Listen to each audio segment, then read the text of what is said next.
अस्सलाम वालेकुम जी, क्या हाल चाल। आज की वीडियो में आप लोगों को दिखाऊंगी कि अगर आपका मेरी तरह चबी फेस है, खाने शाने पे आपका कोई कंट्रोल नहीं है और आपकी इस तरह से डबल ट्रिपल चिन हो गई है, ओवरऑल बहुत ही राउंड सी चीक्स हैं, नो जॉ लाइन, तो आपने उसको किस तरह से कॉन्टोर करना है बिफोर यहाँ पे आप देख लें। कॉन्टोरिंग के लिए आई वुड हाईली रेकमेंड कि आप कोई सा भी क्रीम कॉन्टोर यूज करें जिसकी कूल अंडरटोन हो, ताकि आप आराम से शेडोज क्रिएट कर सकें। क्रीम कॉन्टोर आप लोगों को डिफरेंट पैकेजिंग में मिलता है, स्टिक फॉर्म में, ट्यूब फॉर्म में और लास्टली इस तरह से पॉट फॉर्म में। मैं आप लोगों को वो रिकमेंडेशंस दे रही हूँ जो मैं खुद यूज करती हूँ। First one is this pot from Azal cosmetics in shade honey, very blendable formula. Next one is this pro concealer from LA girl in shade espresso. Lastly is this sculpted contour from AK beauty and makeup revolution की contour stick. ये basically इनकी foundation stick है, but इनकी range में आपको lightest से darkest shade भी मिल जाएगा। It's in shade F15। आप आराम से इसको कॉन्टोरिंग के लिए यूज कर सकते हो। Very blendable and light weight formula. Contouring के लिए इस तरह से आप लोगों ने एंगल्ड ब्रश यूज करना है, इससे बहुत प्रिसाइजली एप्लीकेशन होगी। हाथ के पीछे प्रोडक्ट को वार्म अप कर लें और कभी भी प्रोडक्ट को डायरेक्टली फेस पे अप्लाई नहीं करना, अदरवाइज आपका कंट्रोल नहीं रहता। ज्यादा प्रोडक्ट लगा लोगे फेस मडी हो जाएगा। यहाँ पे आप लोग ध्यान से देखें कि मैं आप लोगों को प्लेसमेंट किस तरह से दिखा रही हूँ। ये प्लेसमेंट होनी चाहिए जिस एंगल में मैंने ब्रश रख के दिखाया है, कान के ऊपर से लेके लिप्स के एंड तक, ये आपकी डायरेक्शन होनी चाहिए कॉन्टोर अप्लाई करने की। और इस तरह से आपने कॉन्टोरिंग स्टार्ट करनी है, एक रफ आइडिया लेके कि कॉन्टोरिंग की प्लेसमेंट क्या होगी आपके फेस शेप के अकॉर्डिंग। सभी फेसेस के लिए बेस्ट वे यही है कि आपने चीक बोन से स्टार्ट करनी है, उसको ऊपर तक टेम्पल्स तक लेके जाना है। फॉरहेड की बात करें तो सेंट्रल पार्ट को फॉरहेड के आप लोगों ने बिल्कुल छोड़ देना है, कभी भी सेंट्रल पार्ट को कॉन्टोर नहीं करना। साइडवेज आप लोगों ने कॉन्टोरिंग की एप्लीकेशन करनी है। एग्जैक्ट प्लेसमेंट के लिए आपने आईब्रोज की आर्च को एज अ गाइडलाइन यूज करना है। जहां पे आईब्रोज की आर्च होगी वहीं पे कॉन्टोरिंग की प्लेसमेंट होगी। And then we will start blending. इसकी ब्लेंडिंग आप लोगों ने डाउनवर्ड्स नहीं करनी, हमेशा कॉन्टोरिंग को ऊपर की तरफ को अपनी हेयर लाइन में आप लोगों ने ब्लेंड करना है। सेंट्रल फॉरहेड को हमने इसलिए कॉन्टोर नहीं किया ताकि हम उसको हाईलाइट कर सकें और हमारा मुंह गोल लगने की बजाय लंबा लगना शुरू हो जाए। जाहिर सी बात है कि अगर आप सर्कल के अराउंड एक सॉलिड लाइन लगा दोगे तो सर्कल और राउंड और प्रोमिनेंट होना शुरू हो जाएगा। इसलिए कॉन्टोरिंग में आपने इस तरह से ब्रेक्स देने हैं। जॉ लाइन की बारी आती है तो आप लोगों ने बिल्कुल जॉ लाइन के ऊपर क्रीम कॉन्टोर अप्लाई नहीं करना, आपने नीचे शेडोज क्रिएट करने हैं।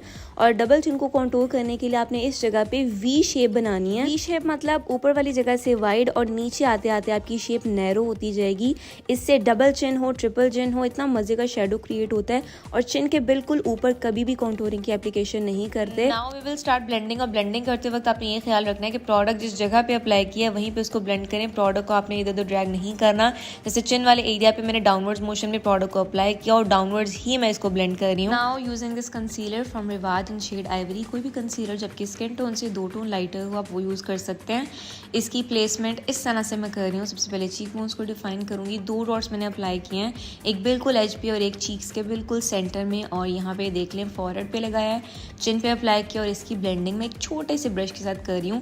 ब्यूटी ब्लेंडर से ब्लेंड करोगे तो वो प्रिसियन नहीं आएगी। अब आपको कोई ये नहीं बताता कि सिर्फ डार्क शेड से कॉन्टोर करना ये हमारा पर्पस नहीं होता। फेस को हाईलाइट करना भी उसी कॉन्टोरिंग का पार्ट है, तभी जाके आपका फेस शेप में आएगा और कॉन्टोरिंग का आपको फायदा होगा। सेम कंसीलर से नोज टिप को और ब्रिज को भी डिफाइन कर दूंगी। अगर आपको नोज की बिल्कुल स्ट्रेट लाइन, स्ट्रेट कॉन्टोरिंग चाहिए तो फिंगर की हेल्प से आपने कॉन्टोरिंग की प्लेसमेंट करनी है और ब्रश से आपने उसको ब्लेंड करना है। नोज कॉन्टोर को ब्लेंड करते करते आपने इसको अपनी आईब्रोज तक लेके जाना है ताकि ज्यादा अच्छी और नेचुरल लुक आए। उसके बाद हम अपनी आईज को लिफ्ट अप करने के लिए यहाँ पे कॉन्टोर की प्लेसमेंट करेंगे और इसको ब्रश के साथ ब्लेंड करेंगे। और जो प्रोडक्ट हमारे ब्रश पे रह जाएगा उसको हम अपने लिप्स के अंडरनीथ इस तरह से ब्लेंड कर देंगे। ब्लश यूज कर रही हूँ शी ग्लैम का इन शेड डिवोटेड। अब आपका कॉन्टोर और आपका जो ब्लश है ये दोनों चीजें मिलकर आपके फेस की शेप को डिफाइन करती हैं। आपने अपने फेस को चबी नहीं दिखाना, फेस को लिफ्टेड दिखाना है, चिजल्ड दिखाना है। तो आपके ब्लश की प्लेसमेंट ये होनी चाहिए। आपने टेम्पल्स पे ब्लश को अप्लाई करना है। ये देखें इस तरह से ब्लश ऑन आपके फेस की शेप को लिफ्टेड दिखा सकता है, आपकी फेस की शेप को लंबा दिखा सकता है। फिर उसके बाद हम इसको ब्लेंड कर देंगे। रिवाज का पाउडर यूज कर रही हूँ। पाउडर का नंबर है G3। बिल्कुल हल्की सी हम लोगों ने इसकी लेयर लगानी है। आईब्रोज को फिल कर देंगे। मिस रोज की आईब्रो वॉन्ड यूज की है in shade dark brown. Basic brown eye shadow के साथ क्रीज को डिफाइन कर देंगे। ओटो का हाइलाइटर अप्लाई कर रही हूँ इन नंबर 03। हाईलाइट कर देंगे नोज की ब्रिज को, टिप को, क्यूपिड्स बो, चिन, आईब्रो बोन को डिफाइन कर दिया। इनर कॉर्नर में अप्लाई कर दिया हाइलाइटर और लोअर लैश लाइन को हम लोगों ने ब्राउन शेड के साथ डिफाइन कर देना है। लैशेस को कर्ल करके टाट का मस्कारा अप्लाई कर दूंगी। लिपस्टिक्स मैंने काफी सारी मिक्स की हैं। निक्स की लिप मैट है इन शेड अबू धाबी।